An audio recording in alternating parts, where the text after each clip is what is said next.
Hi, and welcome back to Ebonroot. This is a small cabin build I did just south of that transition area. I thought I had it filming, I did not. So I wanted to make sure you could see the build and the little hop spots so we can get across this gap going back to Red's Beach. But it turned out pretty good, and that's pretty much what it looks like. So I want to head over here, and this is what we're going to do today. We're working on nooks.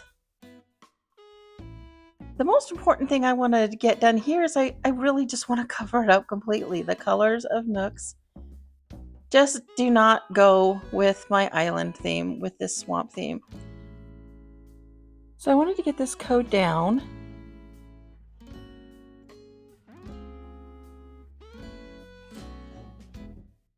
And at first, a lot of this beginning was just me trying to figure out how to get everything to fit in around Nooks and have everything be covered but still look nice. And as you will see, it was a little bit of a trial. I put these sides in, and then I realized I was going to have to put some in the front to be able to cover Nooks up. And at this point, I was still trying to figure out how much I was going to have to put in front. And I realized I would need at least this far to cover everything up.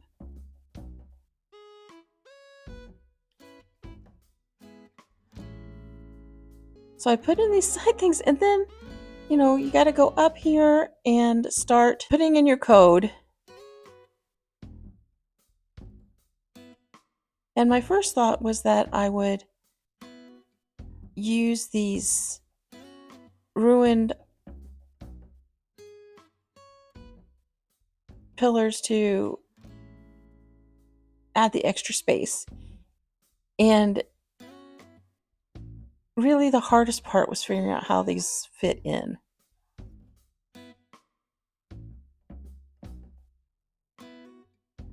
And at this point, I really thought I had it.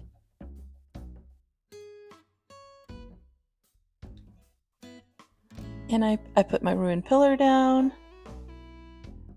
came over here, looked at everything, knew that I was going to put a ruined pillar here too. So I was like, I'm on a roll. I've got it going.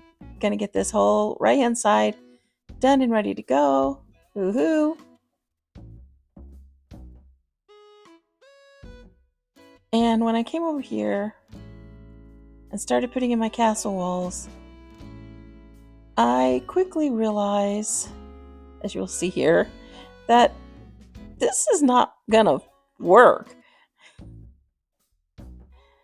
I have it completely lopsided. So I pulled these back up and of course had to kick off a code. And I realized that instead of having a pillar at the back, I would just need the castle walls and start them a half space from the corner. And I end up with a half space on both sides. Perfect. Start putting in the walls on the side. The sides and the back, good. Got it done. Now the problem is getting this front to look the way I want it to look. And here I looked and I was like, okay, wait a minute, that's 3, not 4. Because I knew I needed 4 spaces. Because I'd forgotten about the pillar right here. So I go to put these in, and of course they don't go in the way I want, so I have to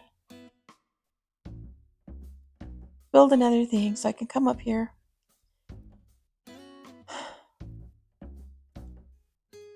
And at this point I was hoping this is all I needed to do to be able to cover up Nooks completely. And so I'm going to cover up these walls because we don't want to see the cliff walls. And I put it in, and when I come up here and look, I was like, oh, you can still see the sign of Nooks. It's so frustrating. So I was trying to figure out exactly how I was going to do this. I knew I had to take things down and refigure it. So this is just me trying to figure out exactly how to fix this. And what I've realized was I'm going to have to just completely go across the front. So the issue here is figuring out exactly how we're going to get into nooks if we do this. And what I quickly realized was I needed to cover the front up here, and where those pillars had been, I need to make an opening there. So first, I put in the code I need and start putting in the medieval wall sides.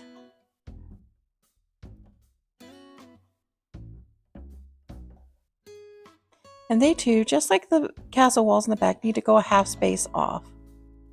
And what I'd learned here was that you can't go down when there's a half space on each side. You have to have a full space. So, and I'll learn it again here, right there. So get those in. Get this last one in.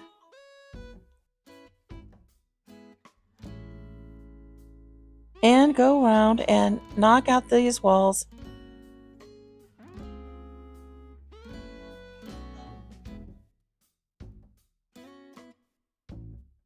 And do the same thing on this side. And now we can get through and we can get into nooks.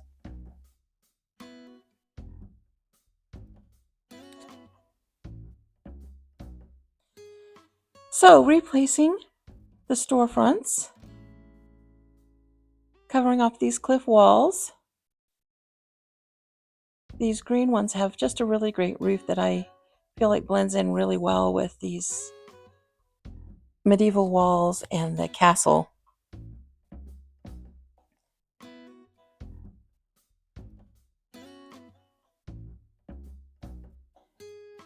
So we frame all this in. This is going to be our patio area.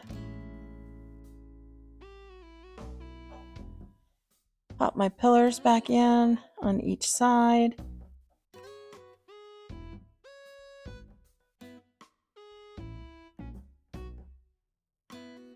And I don't know if you can see, but you can still see the yellow and orange up there from Nooks. And I'm not happy with it. I was thinking about it and trying to figure out how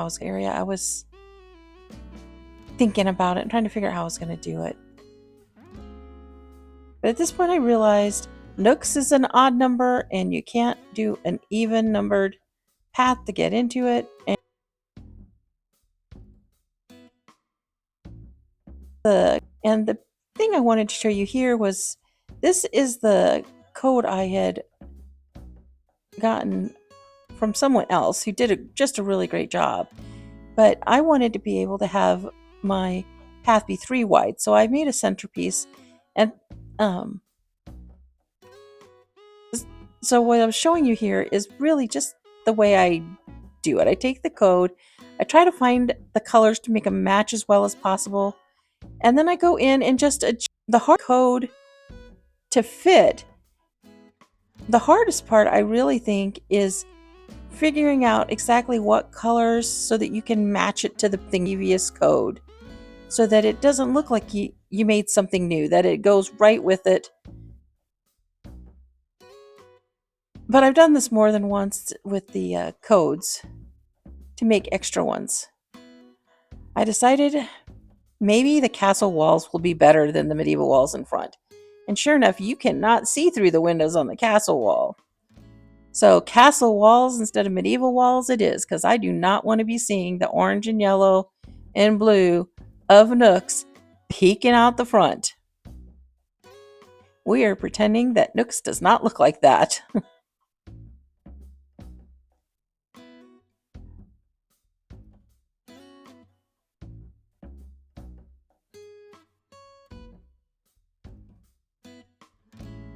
Gotta get the cucumbers down. As you know, these people love their cucumber horses and eggplant cows. So yeah, and look, it's so completely covered. It looks amazing. I was so happy. So now to start putting down the doors and windows that are going to give us a faux front to Nooks.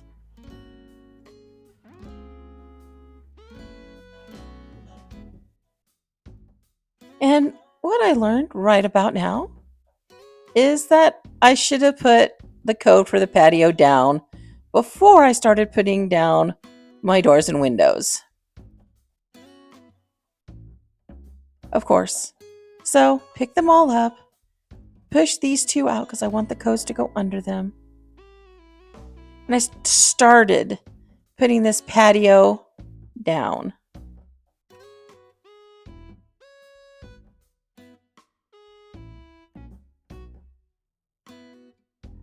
Get that down, start putting my doors back down, which go down much faster the second time because they're in order now. Push these two back in and get them down.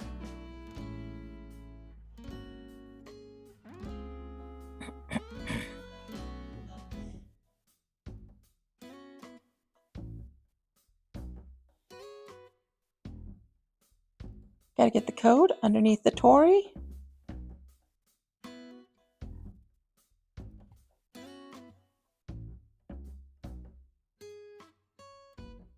So when I first started this, I was thinking I could keep this tree here. So I put in the corner code here, thinking I'd just curve around and go. But it was really cutting into essentially the display area that I could have. So I chose to dig the tree up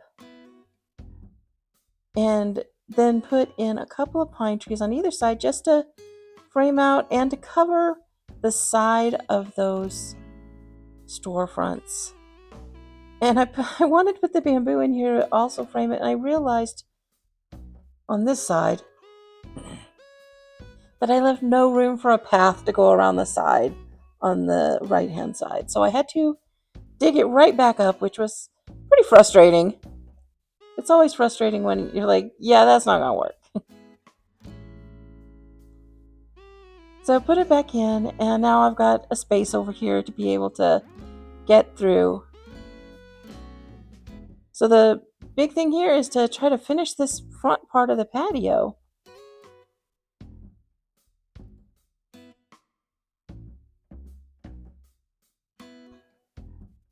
One of the things I loved with this particular code for the stone is that there are 4 different centerpieces, especially.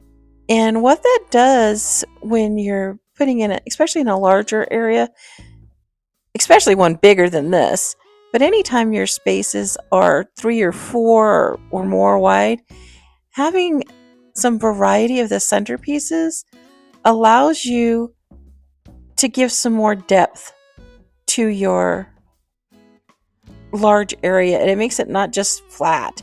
It makes it look not flat. And including a broken stone one, there's actually 5 centers. And it really adds to the code. It takes up a lot of room in your code areas, but it adds so much. It's definitely worth it. I had hoped I could keep this rock here, but it was going to just crowd my path to be able to get into Nook's. So I put in this single path all the way across in front of Nook's. And the big thing to do once I get this path in across in front of Nook's is to connect it to the front, and to try to connect it to the front without it looking too boxy, with all the right edges. And it takes me a little bit. It always seems like I'm never putting the right code down. I always have to repair.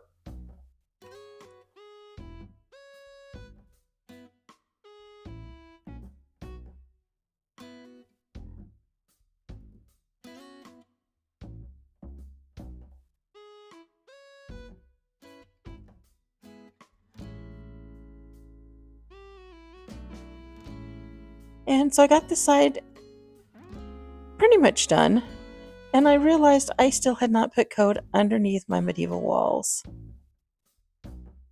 So I had to kick off a little bit and get these in here and start putting down the code that goes along the sides of my Nook's Cranny. So get these codes down, and put the medieval walls back. And I end up running the code right along the back against these cliffs, mostly because I just don't want things surprising me back there. So I don't want a weed to spawn back there or a dig spot or something like that. There's nothing worse than having to search for one of those things because it's hidden behind a building. So now it's just really trying to get at least somewhat similar on the left-hand side as it is on the right-hand side.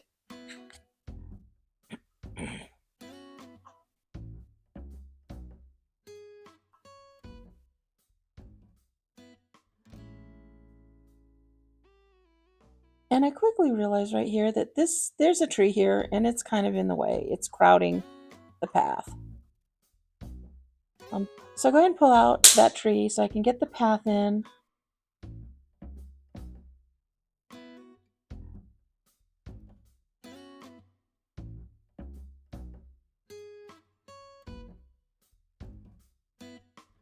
And now we've got the path on both sides. We put this tree in and I come over to this side and I realize this tree is not in the same position. So I'm going to just pull it forward one.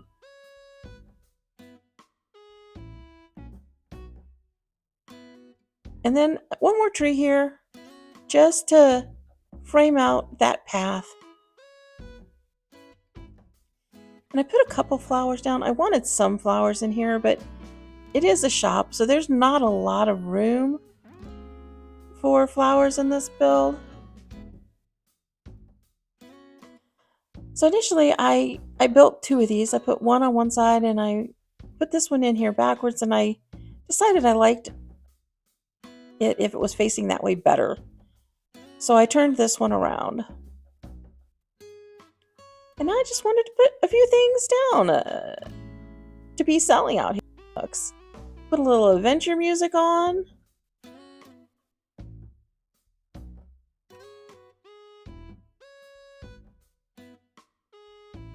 Now that I'm down to just decorating, I made some project tables to go here, and as you can see, the weather has changed. It's dark, it's afternoon, but it's dark and it's raining. And this is exactly the weather I want to set my dream address for. Here I decided, you know what, on this side, I'd like it to be plants for sale over here. So I switched out the shelf that I put in for the bonsai shelf, and it doesn't have to be exactly the same on both sides all the time. And I put down this recycled paper bundle here, and I thought, you know, the really weird thing is, who puts paper on the ground in a swamp? It's wet. So I put it on the stool, and then I realized it's raining. It's not like it's going to get wet anyhow, but... So I figured, you know, put down a switch.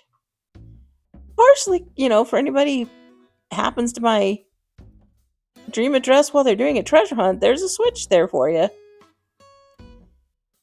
Put in the ship in a bottle for him to be selling, and then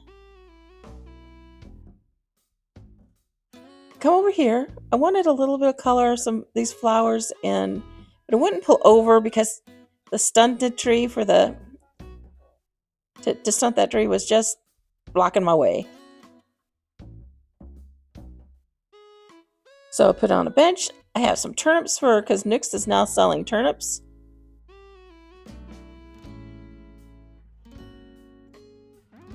And I just had this one side over here to do.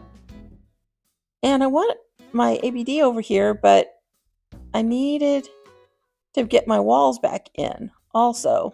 So I got a couple more walls. Put this first wall in, and then I push it back too, because that way I know my ABD is going to fit right there. And put down my ABD and pick up my tools for working, put a couple of flowers down. And look at this. We finished everything. It looks great. And that's Nook's. I was so pleased how it turned out. And thank you for watching. Please like and share and subscribe. And I'll see you next time. Bye.